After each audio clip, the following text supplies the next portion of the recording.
नमस्कार मित्रांनो, आज आपण आलोय या बैलगाडा क्षेत्रामध्ये ज्याला चटणी भाकरीचा पैलवान असं म्हटलं जातं आणि आहेच पाठीमागे बघू शकता हिंद केसरी गर्णिकीकरांचा राजा आणि त्या राजाचे मालक आपल्या सोबत आहेत.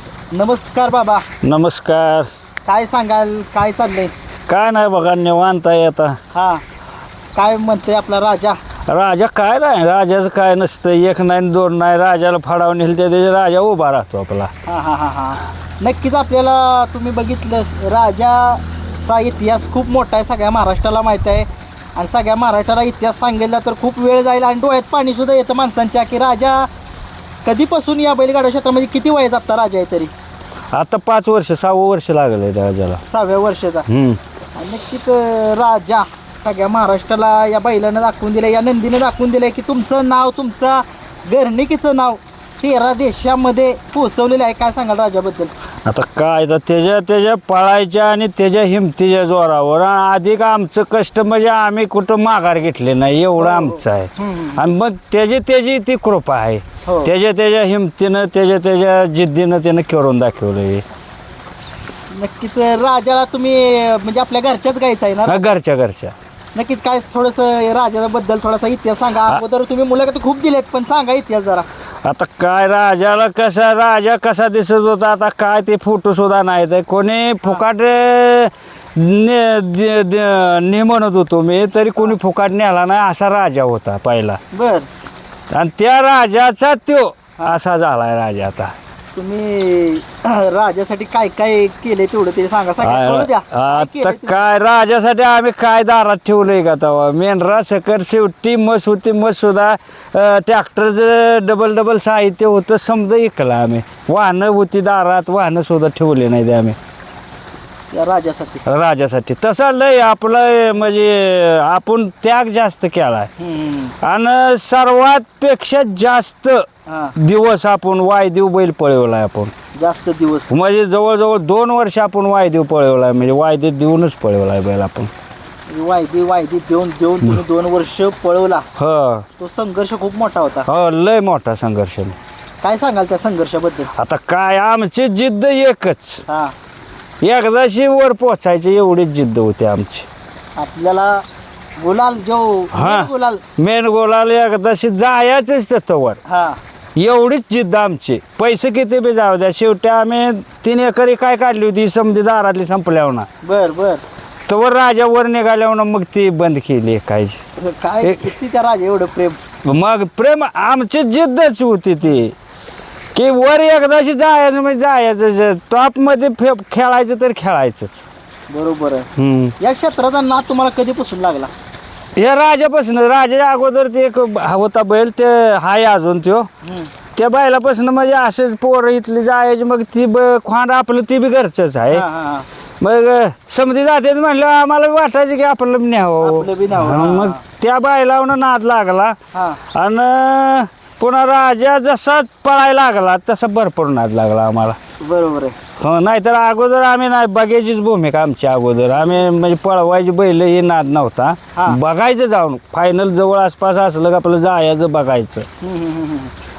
आणि तुम्ही बघितलं ज्यावेळेस राजा गट काढायचा म्हणजे सुरुवातीला राजाचं नियोजन कसं असायचं सांगा की जरा. गट निघायचा शेमीत कुठं तर टाकाटाकीत मार खायचं हे चालायचं असंच हो. कारण कसं आहे, आणि अलीकडच्या माणसाने काय वाटतंय खरेदी केली का लगेच त्यानं गोलाल करावा किंवा 1 नंबर करावा असं होत नाही ना. म्हणतो का आम्ही 2 वर्ष आम्ही संघर्ष करत होतो ह्या गोष्टीला. 2 वर्ष झाल्यावरच राजा वर निघाला आणि ज्या वेळेला त्यानं पाय वर धरला तेव्हाच राजा टॉपला पोचला. शिव आहे त्याचं. राजाचा इतिहास सगळ्या महाराष्ट्राला माहिती आहे. पडत्या पावसात सांगावं त्याची स्टोरी जरा. आता पहिली सफार तुम्ही बघताय डोळ्यानं, ह्या सफरातच बांधलेला होता ना. पडत्या पावसात तसंच त्याला गरिबीची जाणीव होती म्हणायची. हा, होते. तुमच्या परिस्थिती जाणीव होती की नाही आपल्याला मालकासाठी पळायचे. मालकाचं नाव महाराष्ट्रातच नव्हे तर 13 देशात पोहोचवले आणि त्याने पोहोचवले. हा, पोचवलं त्यानं. त्या जिद्दीनं पोचवलं आणि त्या जिद्दीपोटीच आम्ही बैल विकला नाही. त्याच्या कारण आमचं मत एक झालं की ह्याला फुकाट दिला तर कुणी नेला नाही, मग त्याला आपल्या घरी राहायचं आहे राजाला. म्हणूनच पुन्हा आता 1.25 कोटीला मागून सुद्धा आपण ऐकला नाही बैल. येऊ किती कोटीला मागितलं राजाला जरा सांगा. 1,25,00,000 मागले. नक्कीच तुम्ही बघू शकताय 1,25,00,000 रुपयाला घरणीकीकरांच्या राजाला मागणी झाली होती, तरी दिला नाही त्यांनी. का नाही दिला? तेच की आता सांगितलं नाही का तुम्हाला, त्याला लहानपणी कोणी नेलं नाही आणि त्याला आपल्याच घरी राहायचं होतं. म्हणून पुन्हा आम्ही विचार केला आणि मग म्हटलं राहू द्या, द्यायचंच राहिलं आपलं. आपल्या संग असेल तसं आपलं. आणि आपल्याला काय हो आपलं साधं सुधं खाऊन निवांत आहे बैल. का आपल्याला दूध आहे का, बदाम आहे का, काजू आहे काय, खवा आहे का, तूप आहे का, त्याल आहे त्याला ते चटणी भाकरीचा पैलवान. हा चटणी भाकरीलाच आपलं. काही असो, बाकीच्या बैलांना, मोठ्या बैलांना खुराक वेगळा असतो, पण याचा खुराक वेगळा. पण तो त्याच गतीने पळतो आणि नावच करतो त्या अड्ड्यामध्ये जाऊन. हा होय होय, त्याच गतीनं पळतो. त्यांच्या बरोबर हायच की आपण. आता सारं जग बघतंय, आपण म्हणण्यापेक्षा काय राजाने तुमचं नाव महाराष्ट्राच्या बाहेर पोहोचवले त्यानं पळूनच. नक्की तुमच्या जर राजा जवळ असता, म्हणजे राजा जवळ आहे, तुम्ही राजासोबत बोलताय, तर समजा मी राजाच आहे, काय सांगाल तुम्ही? राजाने एवढं तुम्हाला कमवून दिलंय, राजाचा आभार कसं व्यक्त कराल तुम्ही? अरे त्याला शब्द मिळणार नाहीत आभार व्यक्त करा. त्यानं समज केलंय, काय ठेवलं नाही त्यानं.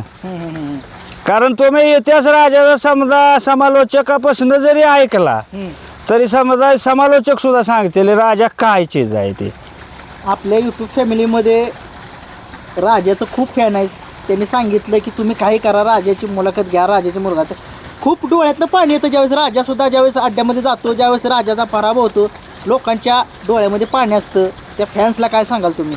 अहो आता काय संघ येणारे पोरं सुद्धा रडते तिथं. तर जर गाडी पडली तर न रडत येते ती फाडावणं येतं म्हणजे घरीपर्यंत पोरं रडते ती. मग आता आम्ही बी समजेने भावूक होऊन कसं चालेल, म्हणून आम्ही कसं तरी आतमस्त रडतंय या मन, पण वरनं समोर दाखवलं पाहिजे की हाय व्यवस्थित म्हणून. बरोबर आहे.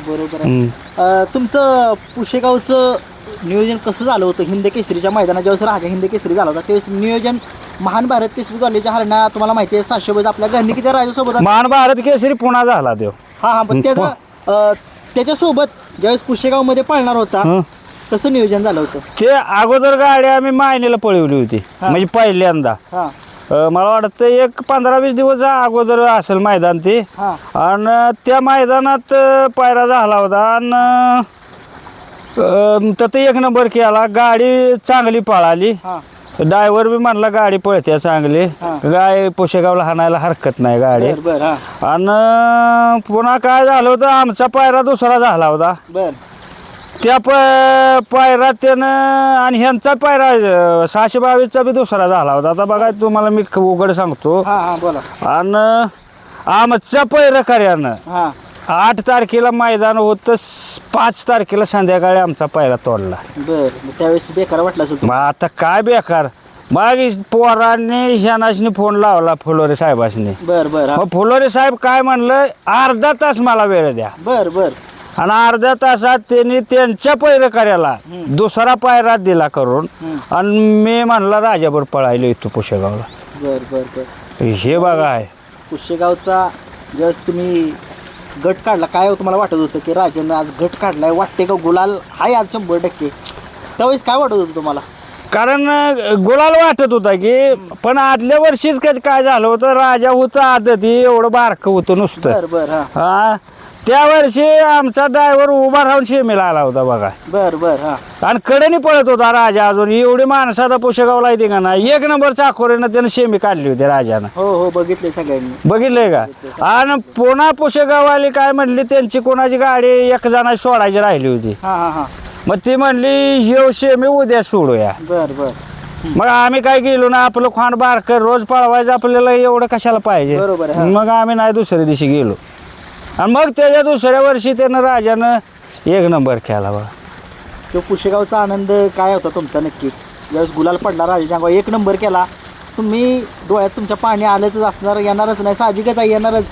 काय सांगाल तो आनंद काय होता? तेव्हापासून तुम्हाला ओळखायला लागले की हिंद केसरी घरणीकीकरांचा राजा. आता तो आनंद कसा आहे माहिती आहे का, त्यावेळेला मला माणसाने म्हणजे बैलगाडीकडे सुद्धा जाऊन दिलेलं नव्हतं आणि पोराने बी येऊन दिलं नव्हतं. मी म्हणजे राजा पळा गेला का स्टेज असते, स्टेजच्या पाठीमागं मी उभा राहायचो एकटाच आपला असा. बर बर बर. मग तत्त राजाने 1 नंबर केलं, तत्त माणसाने मला उचलून तत्त घेतलं होतं, ते स्टेज फोडून नेलं होतं. मग आता तो आनंद कसा आपण शब्दात बोलता येईल का तो आनंद. राजाला एक पदवी दिली या सगळ्या महाराष्ट्रातील जेवढे बैलगाडी शर्यतीमध्ये जेवढे बघणार असतील, राजाला एक पदवी आहे की जी गाडी कुणाला मरत नाही तो राजा मारतोच. काय सांगा. नाही हे बरोबर आहे. हे काय आता सुनील मोरे प्रत्येक टायमाला सांगते ते काय नाही, ते जेवढे कोणाला मिळलेली नाही गाडी तेवढे राजानं मारलेली आहे गाडी. ती मारलेली आहे तुम्हाला माहिती आहे. काय किती टॉपची गाडी होती ती गाडी राजानं मारली. राजा खरंच ग्रेट आहे राजा. काय सांगाल राजाबद्दल आणखीन काय त्याच्या आठवणी सांगाल लहानपणीच्या. लहानपणीपासून त्याचं एकच ध्येय होतं त्याचं, हां ते कुठल्या बैलाला त्यानं म्हणजे कमी पळाला नाही. त्याचा तेवढा स्वभाव आम्हाला पटला आणि आजपर्यंत तो तसाच पळतोय. म्हणजे कुठल्या बैलाला तो कमी पुरत नाही, तो गाडी ओढतोच. हा ओढतोच. शेत त्याचा आम्हाला पहिल्यापासूनच गोड वाटत होतं. मग आम्हाला हुरूप चढायचे, आपला बैल पळतोय म्हणल्यावर ना चल हे तर गाडी मेली, दुसऱ्या फाडावर चल दुसरा पायरा करायचा लगेच. नक्कीच नक्कीच. हा राजाचं तुम्हाला काय वाटते वैशिष्ट्य की राजा ज्यावेळेस गाडी खालनं सुटते किती वाटते तुम्हाला तिथनं लयच राजा लय स्पीडनं पळतो. काय कसं असतं, राजा निम्यापर्यंत येतं तसं खालनं येतो ना, ग्रिप घेतो. हा तिथनं निम्या गेलाच म्हणा डायरेक्ट निकालातच बसतो. निकालात घुसतो. नक्कीच खूप मोठा इतिहास आहे या घरणिकेकरांच्या राजाचा. आणि नक्कीच राजाला जे घडवणार आहे ते सगळ्यांचे लाडके बाबा आहेत. नक्कीच प्रत्येक मैदानामध्ये तुम्ही बघितलं चेहऱ्यावरती आनंदच असतो. कधीही कोणत्याही गोष्टीचा मोठेपणा करत नाहीत. खूप मोठं व्यक्तिमत्व आहे, तुम्हाला खूप लोक ओळखतात या राजामुळे. आणि एक राजाचं ज्यावेळेस तुम्ही एक मोठं मैदान होतं, एक महाराष्ट्र केसरी, तिथं एक विजय झाला होता, 1 नंबरचं बक्षीस होतं, 1 नंबर केलेला होता राजाने. त्याविषयी काय सांगाल तुम्ही. तिथं गाडी आपली जरा फाटीत शिरली, पुढं माणसं जास्त झाली फाटीव. बर. ते महाराष्ट्र केसरी कोळ्याचं मैदान, आणि तिथं काय पुढं जरा माणसं जास्त असल्यामुळं ते आत शिरली गाडी, चाकोरीत गेला बैल. महाराष्ट्र केसरीच्या मैदानामध्ये थोडंसं तिथे हे झालेलं आहे. आणि काय सांगाल राजा आपला कुठल्या दोन्ही खांदी पण पळतो ना. माणसात टाकला तर माणसावर पळतो, सुद्धा हो पब्लिकनच पळतो. नक्कीच. आता एक बाबा तुम्हाला एक प्रश्न विचारतो मी, तो आजपर्यंत प्रश्न तुम्हाला विचारला असेल किंवा नसेल.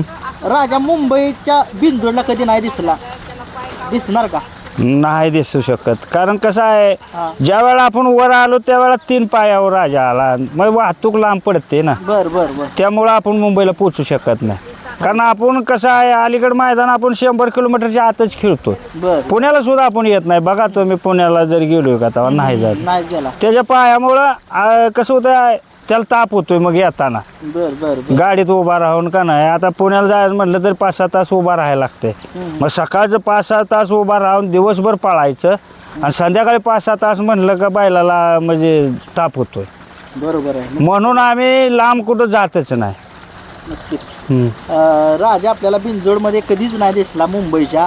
आणि तुम्ही आता सांगितलं राजाच्या आपल्या पायाला नक्की काय झाले तुम्ही काय सांगा. आता काय नक्की काहीच लागलेलं बी नाही आणि काहीच नाही त्याच्या पायाला. आता तुम्हाला ते फडाचं बी नाव गोजोबावेच्या बारामती गोजोबावेच्या मैदानापासूनच पायवर धरला त्यानं. फक्त गाडी ती कोणाला मरत नव्हती.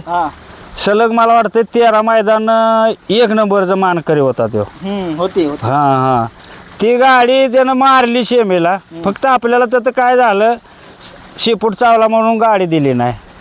बरोबर. पण त्यावेळेला गाडी फक्त लांब गेली एवढंच नाव झालं. म्हणजे डांबरीला अशी पळत गाडी गेली होती. आणि तिथनं पुढं पायवर झाला बैलानं. नक्कीच ते मोठं मैदान होतं तुम्ही माहिती आहे. हो मोठं मैदान होतं. गाडी तुम्हाला माहिती आहे मोठी गाडी होती. बुलढाणाचा बाब्या होता शेजारी, बहुतेक तोच होता मला वाटतं. ती गाडी म्हणजे एवढा स्पीडनं पळत होता बुलढाणाचा बाब्या. त्या बुलढाणाचा बाब्याचा विजयरथ जर कोणी रोखला असेल तर या घरणिकेकरांच्या राजाने. आणि नक्कीच आपला घरणिकेकरांचा राजा आता इथून पुढे कोणत्या मैदानामध्ये दिसेल आपल्याला. आता 6 तारखेला वडूजला दिसेल की. 6 तारखेला वडूजच्या मैदान ओपनचं मैदान आहे 6 तारखेला. ओकेच, नियोजन व्यवस्थितरित्याच आहे राजाचं, चांगलंच आहे. आणि नक्कीच तुमच्या फॅन्सला काय सांगाल, तुमचे फॅन्स आहेत राजाचे आपल्या, काय सांगाल?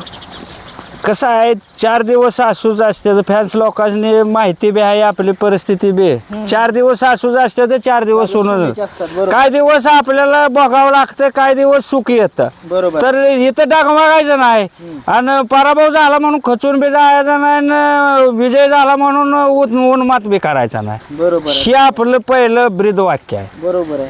हा तेच फॅन्स लोकांना मी सांगतोय, धीर धरायचा. धीर धरायचा. हा. सुनील मोरे सांगतात दिवस हा प्रत्येकाचा असतो, प्रत्येक- संयम ठेवा. हा संयम पाहिजे, फक्त दिवस हा प्रत्येकाचा येतो. नक्कीच. आणि अलीकडलं क्षेत्र प्रतिस्पर्धी जास्त झालंय. बरोबर. आज 1 नंबर केला तरी उद्या काठाला मार खाऊ शकतोय तो. बरोबर आहे. हा त्यामुळे कोणी कोणाला काय लय वाईट वाटून घ्यायचंच नाही ना. कारण पहिलं कसं होतं, पहिलं मोजकीच बैल होती, त्यावेळेला चालत होतं की ह्यानंच 1 नंबर करायचा रोज. हा हा हा, बरोबर आहे. हा तसं आत्ताचं क्षेत्र नाही, आज 1 नंबर करणार सुद्धा उद्या गटाला मार खातोच. नक्कीच. तुम्हाला एक प्रश्न विचारतो, या बैलगाडा क्षेत्रामध्ये तुम्ही खूप वर्ष झाले आहात. गाडी ज्यावेळेस फायनल असतो किंवा सेमी असतो, गाडी पब्लिकनं लागती, पब्लिकला प्रेक्षक असते ती, ते गाडीचं नुकसान होतं, त्याच्याबद्दल तुम्ही काय सांगाल की त्याला नियम पाहिजे वेगळा, काय वाटतं तुम्हाला? कसं आहे माहिती आहे का, ते बी तुम्हाला आता काही म्हणते ते प्रेक्षकामुळे गाडी बाद झाली, बरं दिवस जर तुमचा असेल बरं. हां. तर कोणी सुद्धा तुम्हाला अडवू शकत नाही. तुम्ही पब्लिक मधनं पळा नाही तर कुठनं बी पळा, बरं. दिवस तुमचा पाहिजे, फक्त दिवस पाहिजेच. पाहिजेच. आणि देवाचा आशीर्वाद बरोबर आहे. आहे. शी जर संग तर तुम्हाला कुठनं बी तुम्हाला हरवू शकत नाही कोण. या बैलगाडा क्षेत्रात तुम्हाला काय वाटतंय की एक पाहिजे, हा तुम्हाला असा अनुभव म्हणजे नियम पाहिजे आता, काय सांगा कुठला नियम पाहिजे तुम्हाला वाटते? कसं आहे, पब्लिक हे महाराष्ट्रभरचे येतं, त्यामुळे आयोजकांना बी लय बोलून चालत नाही. बरोबर आहे. कारण ती त्यांच्या पद्धतीने मस्त मॅनेज करायला बघते ती, बरोबर आहे. पण पब्लिक ऐकत नसतं. आता गेल्या वर्षी बघा, आता ह्या वर्षी गेल्या वर्षी स्क्रीन फोडली होती पुशेगावला माणसाने दगड हाणून. कारण मी तसंच खाली होतो तर स्क्रीनवर दगड घातली होती माणसाने. म्हणजे असं नको ना, 12 घरचे 12 असते ते बरोबर. करू नये, एखाद्याचं नुकसान म्हणा.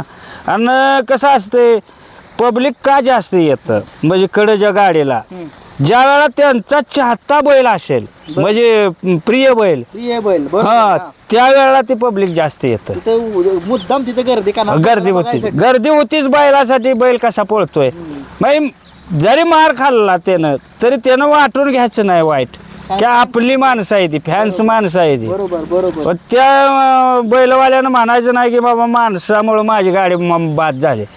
अरे आपली फॅन्स आहे ती म्हणून ते माणसं फाटीवाले ती. एकदम खूप छान बोलला तुम्ही. तुम्हाला आता मी एक प्रश्न विचारतो की राजाची जागा कुठला नंदी घेऊ शकतो का तुमच्या दावणीमध्ये, असं काय वाटतं का तुम्हाला? अजून तरी नाही. अजून काय आता त्याचा भाव आहे काय, आता बघूया मग. बर. घेतली नाही घेतली, पण शक्यता कमी. त्याचा राजा राजा आहे, राजामुळेच तुम्हाला सगळा महाराष्ट्रात नव्हे तर 13 देश ओळखते ती, सर्व ओळखते ती. आपली कुठं कमी फॅन्स नाही ती. खालतं विदर्भात जावा, वरतं कोकण भागात जावा, कोल्हापूर जावा, मुंबई जावा, जत तुम्हाला राजाची माणसं दिसणार. कारण आम्ही एकदा परीक्षा घेतली होती, चाकणला आम्ही गेलो होतो. मला वाटतं रात्रीच्या 10 वाजले होते आम्हाला बाहेर निघाला पुण्यातनं. आणि पुण्यातनं बाहेर निघाल्यावर एक जणाच्या तंबाखू घ्यायला मी गाड्यावर गेलो होतो रात्रीच्या 10 वाजता. मग ते लाईटवर तंबाखू घेताना तो गाडवाला म्हणला मला, तुम्ही गर्णिकीच्या राजाचं मालक. होय का? तेव्हा मनाला किती छान. मग आता जरी आपण मार खाल्ला नव्हता, गुलालात गेलो होतो, पण तो आनंद आपण शब्दात सांगू शकत नाही. बरोबर आहे. हा शिव आपल्याला, हा ही माणसं आपल्याला कमवायची ती. पैसा आज आहे उद्या नाही. बरोबर आहे, अगदी बरोबर आहे. पैसा काय रोजच इथून रोज किती जातोय. आता राजाना मला वाटतं कितीतरी कमवला असतील, कोट्यानं कमवला असतील, पण आमच्यापाशी काय राहिलं का नाही. पैसा नको आहे, पैसा जास्त आला का माणसाचं दुसरं हव्यास वाढलं. बरोबर आहे. बरोबर आहे. तुम्हाला माहिती तुमचा एक अनुभव सांगा, जी लोक तरुण जे आहेत, तरुण वर्ग जो बैलगाडा क्षेत्रामध्ये आता येतोय, त्यांना तुम्ही काय सांगाल? तरुणांना एकच विनंती की तुम्ही करा, क्षेत्र चांगलं आहे, पण फक्त आपली परिस्थिती बघून. परिस्थिती बघू. बघून नाहीतर आमच्यासारखं मग लय वाईट परिस्थितीवर येतं. बरोबर आहे. ह ते मेहरबा एखाद्या वेळेस बैल आपल्याला वर गेला तर आपण टिकलो म्हणायचं, बरोबर आहे. आणि जर बैलच वर निघणार तर आपलं घर जळतंय पाक. नाही अगदी बरोबर हां. बोलताय तुम्ही. सगळं तुमचा अनुभव सगळ्या महाराष्ट्राला सांगताय. आणि एक प्रश्न विचारतो, एक शेवटचा प्रश्न विचारतो की तुमचा आवडता जुना, तुम्ही ज्यावेळेस जुनं होता त्यावेळेस म्हणजे नवं होता त्यावेळेस तुम्हाला असा कुठला बैल आवडतो होता की तो बैल पळतच होता लई तुम्ही बघितला, एक आठवण म्हणून सांगा. कसं आहे आठवण्यातलं जुना लय जुन्यातलं आपण नाही एवढं मध्ये. आपण कसं आता पळायला लागल्यापासून बकासूर मथुर ही तेवढी बघितलेली बैल होती ना. बर बर. हां शीच जरा चर्चेचा विषय होता. हां, हां, मग हां. तेवढीच, कारण बकासूर आला म्हणजे जलद वर आला, बरोबर आहे. आणि मथुर हा बिनजोडला कायमचाच वरचा होता. बरोबर आहे. मग त्यांचं नाव ऐकून आपलं नुसतं मग आपल्याला बी वाटायचं आपल्यापाशी बी असावं काय एखादं. आणि आता आहेच, सगळी लोक तुम्हाला बघण्यासाठी येत आहेत, लांबून येत आहेत. आणि नक्कीच ही होती एक आपल्या गर्णिकीकरांच्या राजाच्या मालकांची मुलाखत. नक्कीच जाता जाता तुमचा आशीर्वाद आमच्यावरती कायम राहू. नक्कीच खूप खूप धन्यवाद. नमस्कार. तुमच्या चॅनलला आपलं हे करा, आपलं काहीतरी Like, share, subscribe लाईक काय करायचं ते आणि करा. आमचे पाहुणेच आहेत बरं काय, आमचे पाहुणेच आहेत, मला माहित नव्हतं. आता थोडं काही दिवसापूर्वी समजलं की आमचे घरचेच पाहुणे आहेत. खूप खूप आभार तुमचे. धन्यवाद. नमस्कार.